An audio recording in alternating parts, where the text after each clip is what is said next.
Insecurity. Where does insecurity come from? Does it come from someone else doing something that makes you feel insecure? Or does it come from within? From within each person who feels insecure? That's not what most people think. What do they usually say? You make me feel insecure. I feel insecure because you do this, this, and this. And that sounds reasonable. I mean, I've even said that myself, probably. Well, I don't know if I've ever said it to a girl, but I've thought that. Everyone feels insecure sometimes. But it's not because of anything out there or anyone out there. It's because you have a lack of faith and trust in yourself, in your God, in nature, divinity, whatever you choose to call that higher power. Whether you believe it emanates from out there or from within you, or it's everywhere. It really doesn't matter. That will be a personal thing to each individual. But your security never comes from something someone else does or says. Granted, that can give you a feeling of a sense of security. It reminds me of when I first started my business back in '85. My brother and I were together in business, and he had worked for a company for quite a few years. And he asked me one day, he said, how can you handle not knowing whether you're going to have work the next day or the next week? Because when you're self-employed, when you're an entrepreneur, you have clients and they come and they go. And sometimes there's dry spells, as we call them, and sometimes when it rains, it pours. You have so much work you can't get to it. And of course, you want to get to where it's a level, or at least a rising clientele more all the time, and not these rainy spells and these dry spells or these droughts or these floods. You want to get it leveled all to where it's constantly rising.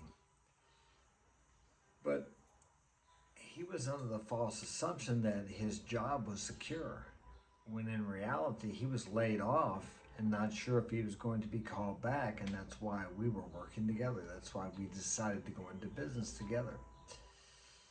Long story short, he worked with me for about a year, and then he went on back to the company. They called him back.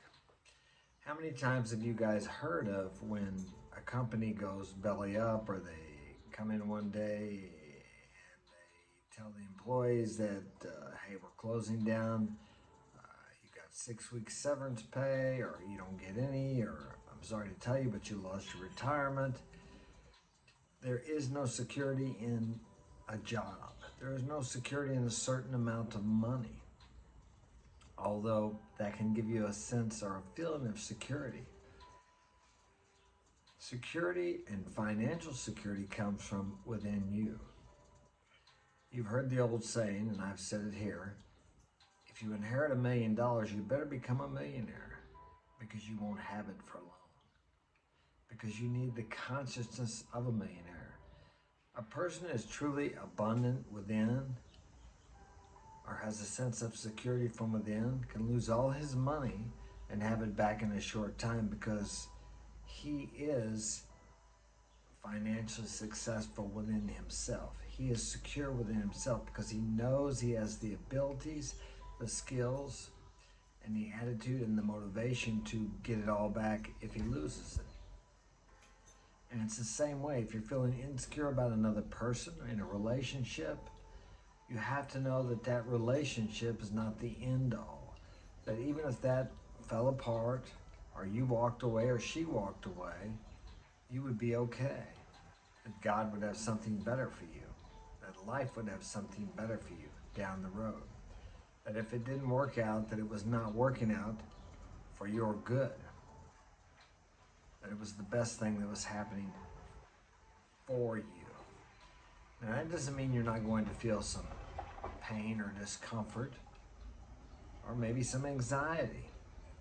When we get used to being with someone, attachment to these people. And I know there's people that say, well, fall in love, be in love, but don't be attached. Be willing to walk away. Well, I've always been willing to walk away, and I have many times.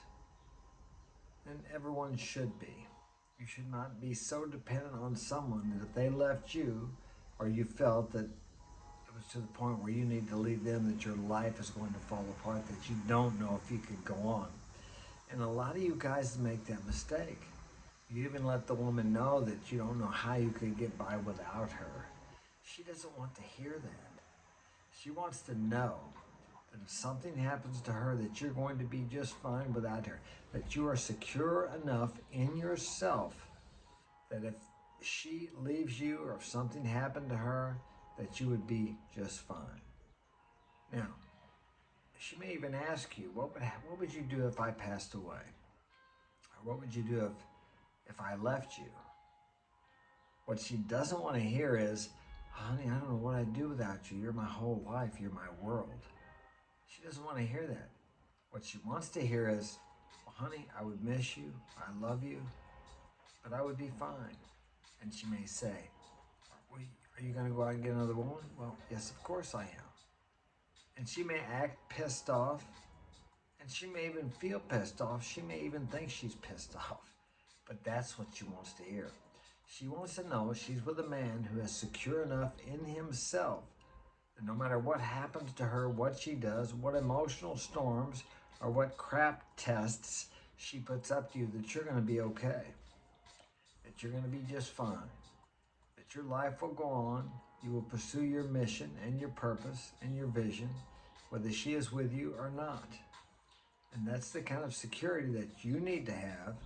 And that's the kind of security that women are looking for in a man. Because women are emotional creatures. Their life is not run as much by logic and rational thinking as men's are.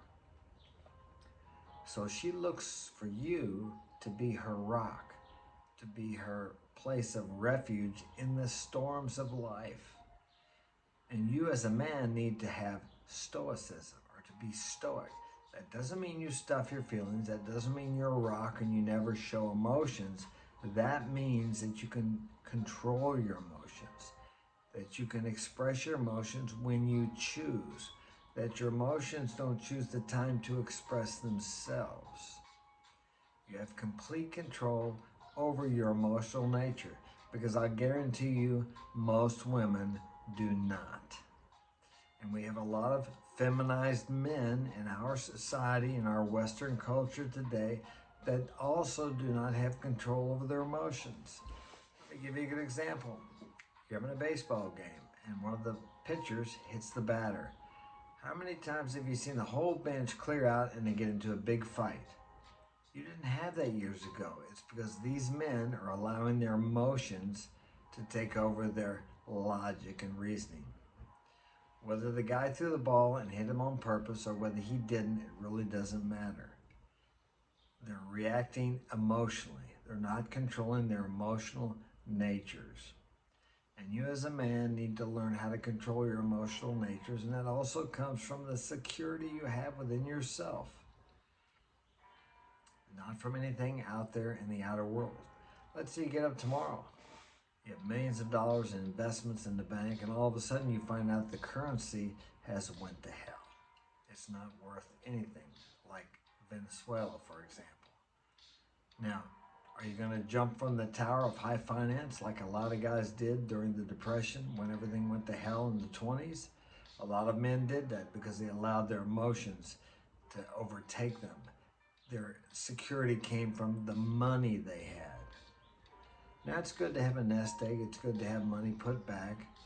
It's good to have a prudent reserve. It does give you a sense of security.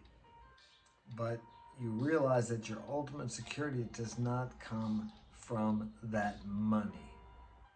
It actually should come from the ability you have to bring that money to yourself again, because you can do that. Don't listen to the recession news, everything's going to go to hell and all that crap. That will make you feel insecure because you're feeding your mind with fear. You have to have a belief or a faith in yourself, in your God, whatever that happens to be, that you're going to be okay. Look throughout history. Finances have gone to hell in many countries, but during those times, people have become very successful financially and became richer. Why not you? But that's just one form of security: financial security, relationship security, job security. All these things are fallible. What is not fallible is that power within you that can weather any storm, that can bring in abundance during any recession. And each of us has that power. You just need to get in touch with that. Spend some time in contemplation, meditation, reading, researching about who you are and what you're capable of by looking at the biographies and histories of the great men and women of the world if you're a woman. Research yourself. Invest in yourself. That is the greatest investment you can make in your life. Jim Rohn once said, spend half as much time, well, this isn't verbatim, if you spend more time working on yourself than you do on your job, you'll never want for money or anything. And I believe that to be true. And I have spent the last 33 years of my life investing in myself and passing it on to you and hopefully helping improve your life. Because that's why I'm here, to inspire, enlighten, and build up humanity. And guess what? You are humanity, and I'm here for you, as well as myself, because by giving to you, it comes back to me multiplied. Not from you. I don't expect anything from you. This is for free and for fun. But I know whatever I put out comes back to me. And with the intention of helping you better your life, my life gets better. So, I'm going to stop for today. Thanks for joining me. Have a wonderful day. Like and subscribe. Share this with a friend if you think it will be of value to them. Take care.